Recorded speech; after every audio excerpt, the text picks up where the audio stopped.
All right, so for anyone that's never watched my channel or is just kind of new to it or trying to figure out what the hell is going on, here's a little rundown. First of all, I'm just a regular Joe. I work a full-time job. You know, I like seeing movies when I can. I got some TV shows I like. I don't get to play as much video games as I used to, but you know, when I can, I get like some of the bigger games that everyone's talking about. And obviously, I like to talk about them. I like to do reviews. But I'm not the kind of guy that's gonna like review every movie. I don't get screeners. You know, I go to the theater, I pay my money. I usually catch a matinee like the day after the movie opens. I'll go Saturday afternoon and check out a movie. You know, I don't do episode by episode reviews of a TV show. You know, I wait till the season's done and then I'll do a review on the season. I don't do any kind of reactions. I'm pretty boring watching me watch something. I'm just basically kind of staring at the screen. Maybe I'll smile or something or big ooh, but you know. And like I said, I see the movies and the TV shows that I like. I'm not gonna go out and see some big artsy film to review it just for the sake of reviewing it. I'm gonna stick with my superhero movies and you know some action flicks, and some comedies, and a few maybe some horror films in there too, depending what looks good. And then TV shows also. I mostly review and watch superhero shows. You know, some shows I watch I don't review. I'm finishing up The Walking Dead and you know a couple other shows. Even the Cobra Kai, I haven't bothered to do reviews for them yet. And like I said, the movie reviews, I tend to keep them pretty short, especially in the non-spoiler version. Just a quick paragraph, what I thought of the movie, few odds and ends. I go a little longer with my TV reviews because you're reviewing anywhere between a dozen to 24 episodes. I usually take a lot of notes as I'm watching these TV shows, and you'll usually see me kind of rattle through the notes, see anything I thought was worth mentioning later on. Video games, like I said, they're pretty rare. I only do a couple video game reviews a year, and I'm very slow with them. I like to finish the game first before I do the review, and I'm really bad about, I like to finish the game. I like to get like, whenever possible, 100%. So I'm going, it takes me longer to beat the game, so the reviews take a long time, so, you know,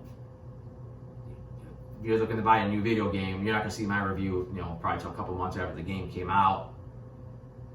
And like I said, TV show reviews is after the season ends. You can always go back and usually find these shows on streaming.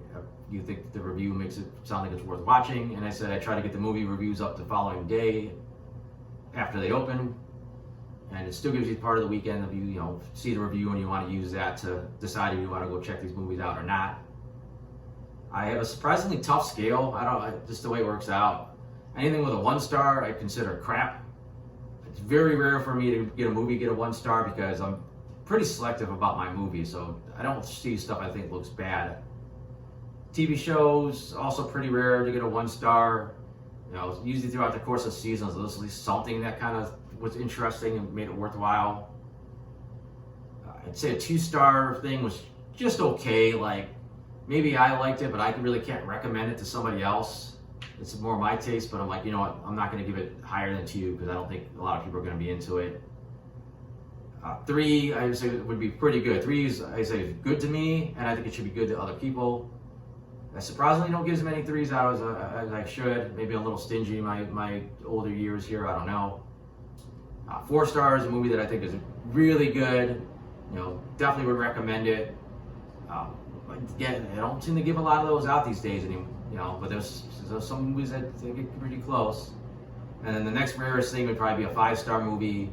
Now that's just the best of the best. So I'm like, I don't want to say flawless, but this flaws are so minor that I completely overlook them. And it's a movie I rave about. You know, it'd be a movie I'll go on for years. Say this is one of my favorites. And obviously those 1.5 stars, 2.5. You know, those in between grades.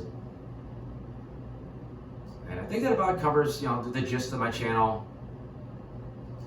You know, obviously the content is sporadic.